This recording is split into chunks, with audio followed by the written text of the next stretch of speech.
أعوذ بالله من الشيطان الرجيم بسم الله الرحمن الرحيم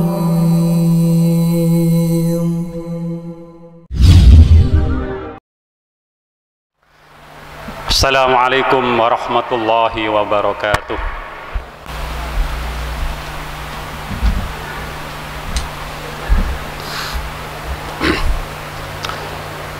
إن الحمد لله نحمده ونستعينه ونستغفره ونعوذ بالله من شرور أنفسنا وسيئات أعمالنا من يهده الله فلا مضل له ومن يضلل فلا هادي له وأشهد أن لا إله إلا الله وحده لا شريك له وأشهد أن محمدا عبده ورسوله لا نبي بعده. اللهم صل على محمد وعلى آله وصحبه ومن تبعهم بإحسان إلى يوم القيامة. فقد قال الله تعالى في كتابه الكريم: أعوذ بالله من الشيطان الرجيم يا أيها الذين آمنوا اتقوا الله حق تقاته ولا تموتن إلا وأنتم مسلمون. Ma'asyiral muslimin rahimakumullah. Pertama dan yang utama, marilah kita bersyukur kepada Allah Subhanahu wa taala yang telah memberikan berbagai nikmatnya kepada kita. Nikmat iman, Islam, kesehatan dan kesempatan. Sehingga pada saat yang berbahagia ini Allah mengizinkan kita hadir ke masjid, hadir ke rumahnya untuk mengabdikan diri hanya kepadanya dalam rangka mencari ridhonya untuk kemudahan kita kelak menuju surganya. Ma'asyiral muslimin rahimakumullah. Kita diciptakan oleh Allah Subhanahu wa taala sebagai makhluk pilihan. Manusia adalah makhluk pilihan yang diciptakan secara khusus dan memiliki kelebihan dibandingkan yang lainnya. Secara bentuk fisik, kita berjalan bertapak dengan dua kaki kita yang kokoh dalam keadaan berdiri. Kita bisa bicara, kita diberikan hati dan akal untuk berpikir dan seterusnya yang tidak diberikan kepada makhluk lainnya seperti binatang, tumbuhan maupun yang lainnya. Karena itu Allah Subhanahu wa taala menegaskan kepada kita semua tentang ihsan yang Allah lakukan kepada makhluknya. Ahsana yuhsinu ihsanan. Berbuat baik, bersikap baik itu adalah bagian dari sifat Allah yang senantiasa melakukannya atau dilakukannya kepada setiap makhluknya. Wabil khusus penciptaannya terhadap manusia. Laqad khalaqnal insana fi ahsani taqwim. Ahsanu taqwim, sebaik-baik bentuk, sebaik-baik penciptaan, sebaik-baik model.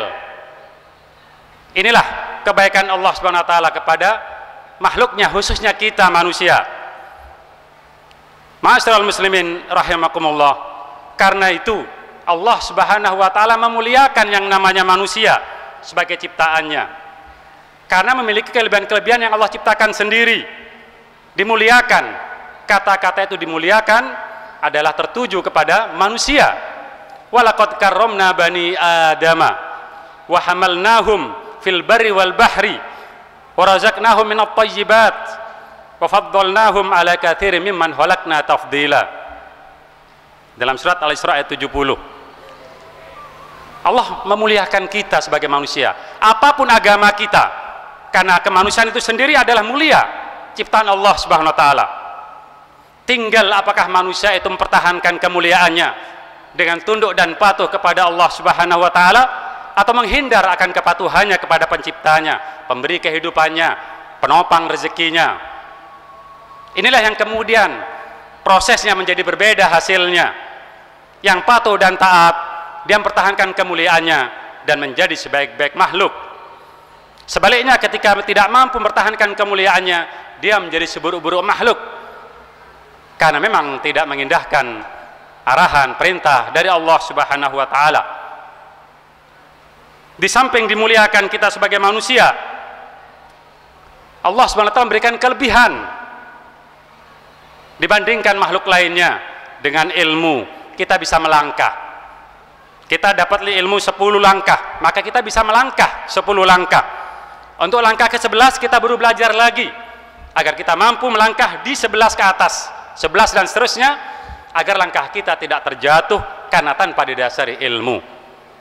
Ke depan, ke kanan, ke kiri, ke belakang, ke atas, ke bawah, semuanya adalah harus berilmu, didasari ilmu agar kita tidak dipertanyakan dan sulit menjawab di hadapan Allah Subhanahu wa taala. Ma'asyiral muslimin rahimakumullah, itulah kelebihan kita karena Allah ciptakan kita adalah makhluk pilihan. Karenanya Allah Subhanahu wa taala memberikan keistimewaan kepada makhluk ini yang bernama manusia dengan menjadikan seseorang menjadi pemandunya.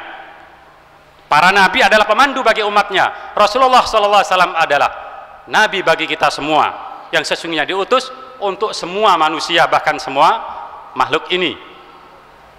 Yang beriman, yang kafir itu adalah umat nabi. Apakah mereka mau menerima yang non muslim itu dengan ajakan nabi? Maka jadilah mereka mukmin. Kalau tidak, sampai meninggal dunia mereka adalah umat yang kemudian bermaksiat, durhaka, dan meninggalkan perintah Allah dan perintah Rasulullah SAW yang berakhir dengan berbeda. Ma'asyiral muslimin rahimakumullah, Allah SWT menjadikan Rasulullah SAW sebagai uswatun hasanah agar manusia ini sempurna. Dalam tanda petik tentu ada kelemahan karena kita adalah makhluk bagaimanapun, maka Allah jadikan Rasulullah sebagai pemandu, petunjuk jalan agar tepat bagaimana caranya melangkah, menjalani hidup ini, mempersepsikan Tuhannya, mempersepsikan rezekinya, mempersepsikan segala makhluk lainnya agar tepat dan benar. Kenapa demikian? Karena Rasulullah adalah uswatun hasanah, teladan yang ihsan, teladan yang hasanah, teladan yang tidak ada tandingnya, maka pantas dijadikan contoh. Dan itu paling mudah dicontoh oleh manusia karena contohnya adalah dari kalangan manusia tersendiri, bukan dari kalangan malaikat. Laqad kana lakum fi rasulillahi uswatun hasanah liman kana yarjullaha wal yawmal akhir wa dzakarallaha katsira, dalam surat Al-Ahzab. Ma'asyiral muslimin rahimakumullah, ihsan Allah terhadap Rasulullah menjadikan beliau sebagai pemandu dan suri tauladan, teladan yang hasanah. Wajar kalau kemudian di antara istri beliau ketika ditanya oleh sahabat bagaimana akhlak dan perangai beliau, kana khuluquhul Quran, kalau ingin tahu, resapi, pahami Al-Quran, itulah perjalanan Nabi Muhammad SAW. Jadi kalau kita ingin sempurna, Google Map kita tidak kesasar, meniru Rasulullah SAW, tirulah dengan semaksimal mungkin kemampuan kita agar kita tidak kesasar. Bagaimana seorang sahabat Abdullah bin Umar ingin niru Rasulullah SAW segala langkah dan tapaknya sedetil mungkin, sampai-sampai kemudian langkah kakinya pun, langkah kudanya ketika kemudian mengelilingi sebuah pohon pun ditiru bagaimana Abdullah bin Umar ini kemudian menunggang kuda dan memungkinkan atau berupaya sekuat mungkin, semaksimal mungkin agar tapak kudanya mengenai bekas tapak kuda Rasulullah SAW. Sampai sebegitunya. Karena meniru beliau tentu saja bukan taklid buta, karena beliau adalah dalil. Ma'asyiral muslimin rahimakumullah, dengan beberapa hal tadi itu, maka sesungguhnya kita sebagai manusia tidak ada alasan untuk kemudian tidak bisa berbuat ihsan kepada Allah pencipta kita. Bagaimana mungkin kita diciptakan segala sesuatunya, seluruhnya yang ada pada diri kita adalah pemberian dari Allah Subhanahu wa taala, diciptakan oleh Allah, lalu kemudian kita hadirkan hati kita untuk selain Allah, kita persembahkan pikiran kita untuk selain Allah, ya, kita ajukan fisik ini untuk selain Allah Subhanahu wa taala, ya, dengan memakan apa saja, halal atau haram tidak peduli. Kita jatuhkan badan kita kepada sesuatu yang menghinakan kita, padahal pencipta kita, pemberi rezeki kita, yang menyehatkan kita, menghidupkan kita jelas adalah Allah Subhanahu wa taala. Dan ini menjadi penting bagi kita untuk selalu ihsan. Apa ihsan kita? Dalam beribadah kepada Allah Subhanahu wa taala. Kapan beribadahnya? 24 jam dalam sehari semalam, itulah ibadah kita. Bisa jadi kegiatan kita sehari-hari Bapak sekalian, jamaah Jumat yang dimulakan Allah Subhanahu wa taala, adalah 80% bisa jadi kurang lebih itu urusan duniawi. Bisa jadi hanya 20% urusan ibadah. yang katanya ritual. Nah, yang 80% ini kurang lebih, kalau kemudian kita tidak kelola dengan baik, menghabiskan waktu untuk tidur, mencari uang, bercengkrama ke sana kemari, tidak ada arah yang jelas dan seterusnya seperti itu, murni urusan dunia, maka yang 20% belum tentu kita bisa mempersembahkan kepada Allah kelak untuk keselamatan kita di akhirat dan menuju surganya.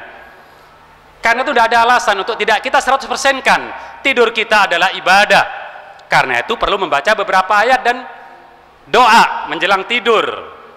Bismikallahumma mahya, ya Allah dengan menyebut namaku, aku hidup dari bangun tidur tadi sampai sekarang. Wa bismika amut, dan dengan menyebut namamu, aku mati. Bukan aku tidur, lafadznya aku mati. Membaca ayat, membaca doa, tidak dibangunkan lagi ketika tidur oleh Allah Subhanahu wa taala alias meninggal dunia. Tidur kita dalam keadaan ibadah, meninggalnya kita dalam keadaan ibadah. Bandingkan kalau seorang suami lagi marah, dahsyat, murka kepada istrinya, masuk kamar, banting pintu, tergeletak, tertidur, kemudian tidak dibangunkan lagi oleh Allah Subhanahu wa taala, adakah dia mati dalam keadaan beribadah kepada Allah atau dalam keadaan murka kepada istrinya yang belum tentu salah, atau bagaimana? Inilah yang menjadi perhatian kita agar ihsan kita dalam ibadah ini 100% kita persembahkan kepada Allah. Wa ma khalaqtul jinna wal insa illa liya'budun. Tidak ada batasan 20 jam, 8 jam ibadah, 8 jam ibadah nyari harta, nyari rezeki, 8 jam tidur, bukan begitu. 24 jam ibadah.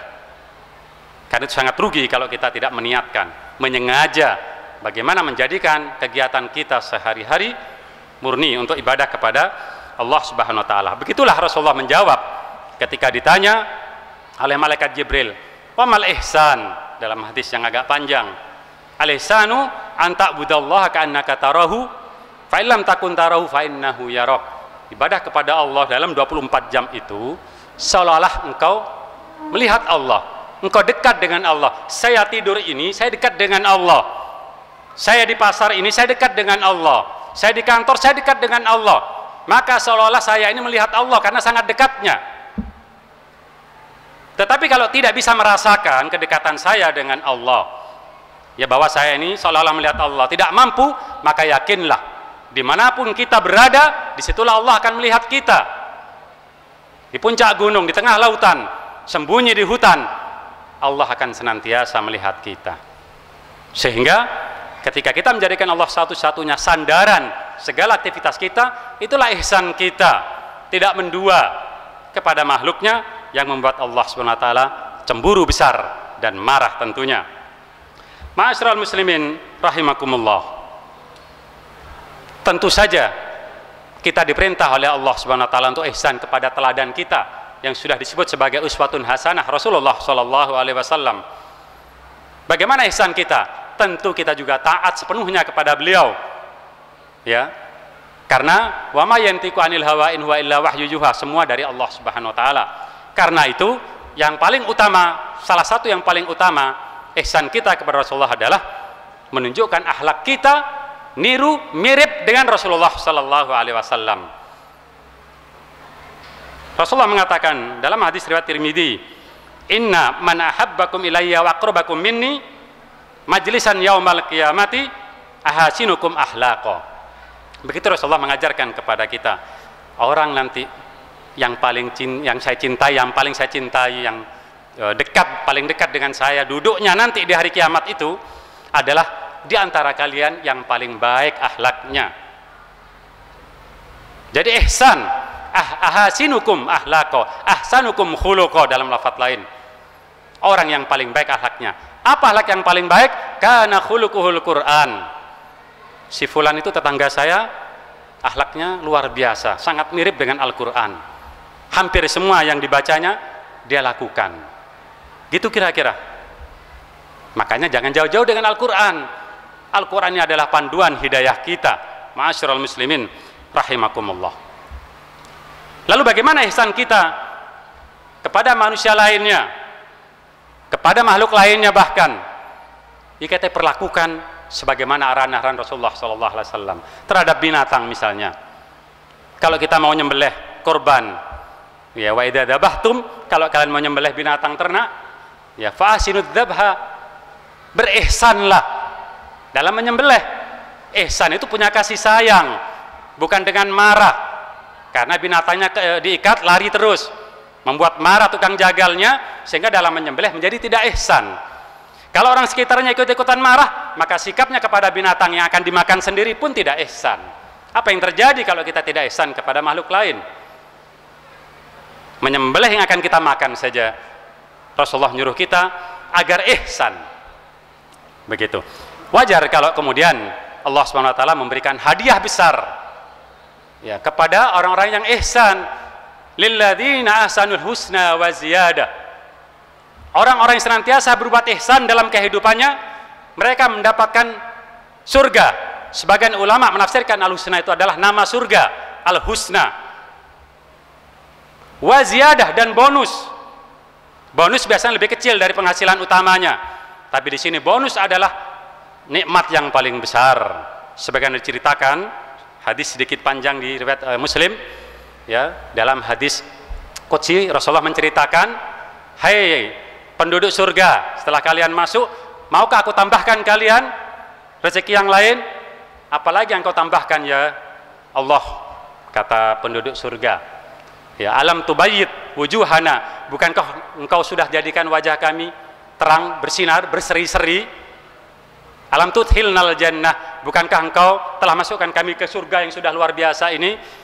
Wa tunajjina annar, dan sudah engkau selamatkan kami dari neraka." Qala, Rasulullah bercerita, "Fangkashafal hijab." Lalu kemudian hijab tabir itu dibuka oleh Allah Subhanahu wa taala.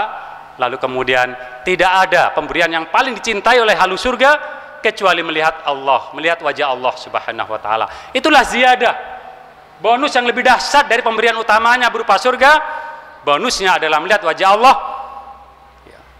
Kita ingin mengetahui, ingin melihat siapa pencipta saya, siapa pemberi rezeki saya, siapa yang menjodohkan saya dengan istri tercinta saya, siapa yang memberikan hadiah anak-anak soleh keturunan saya, siapa yang memberikan lingkungan yang indah dan soleh bagi saya, adalah Allah Subhanahu wa taala. Ternyata inilah pencipta saya, dan seterusnya. Itulah harapan kita ma'asyiral muslimin rahimakumullah. Karena itu, satu kata kunci dalam berbuat ihsan adalah berjuang. Kita harus berjuang agar menjadi ihsan kepada Allah Subhanahu wa taala, ihsan kepada makhluknya, ihsan kepada keluarga kita, bahkan ihsan kepada diri kita sendiri. Dan kalau ihsan, maka Allah akan bentangkan jalan keluarnya, akan bentangkan solusinya, akan dibentangkan jalan-jalan, opsi yang sangat banyak, dan akhirnya kita bisa memilih, dan semuanya adalah opsi-opsi kebaikan. Begitulah Allah Subhanahu wa taala menyebutkan di akhir surat Al-Ankabut, "Walladzina jahadu fina lanahdiyannahum subulana wa innallaha lama'al muhsinin." Dan orang-orang yang senantiasa berjuang di jalan kami, sungguh-sungguh benar-benar kami akan bentangkan, kami akan tunjukkan subulana, jalan kami, jalan Allah adalah jalan kebenaran, jalan kebaikan, jalan solutif, jalan pencerahan, jalan kemudahan, jalan yang membuat kebahagiaan dan kesenangan di dunia dan di akhirat. Dan itu hanya diberikan wa innallaha lama'al muhsinin, kepada orang-orang spesial, untuk orang-orang yang berbuat ihsan. Mudah-mudahan kita semua dalam Masjid Mujahidin yang mulia ini diberikan kemudahan oleh Allah Subhanahu wa taala untuk berlaku ihsan kepada Allah, kepada Rasulullah, kepada makhluk lainnya, termasuk kepada keluarga dan diri kita sendiri. Aqulu qauli hadza wa astaghfirullahal adzim li wa lakum wa lisaril muslimin wal muslimat fastaghfiru innahu huwal ghafurur rahim.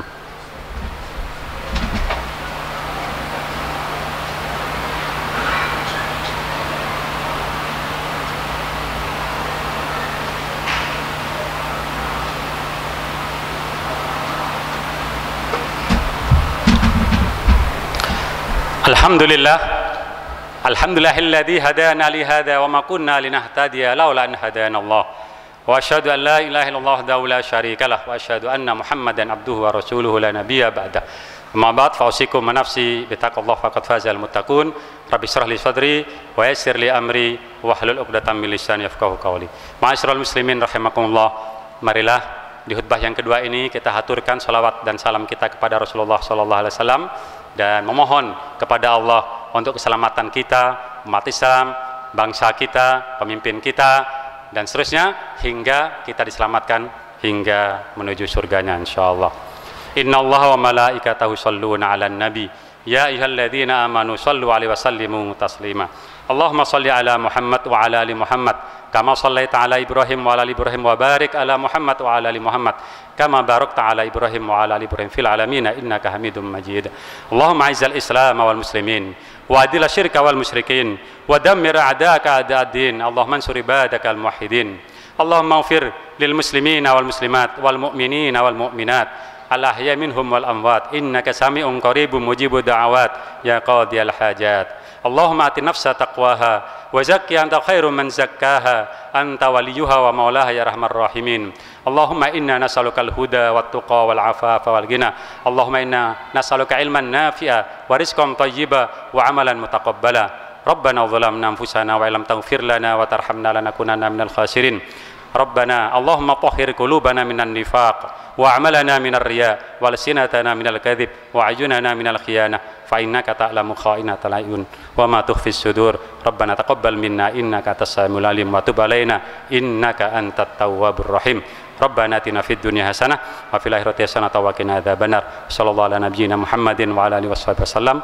Subhana rabbika rabbil izzati amma yasifun wa salamun alal mursalin walhamdulillahi rabbil alamin. Wa aqimus shalah.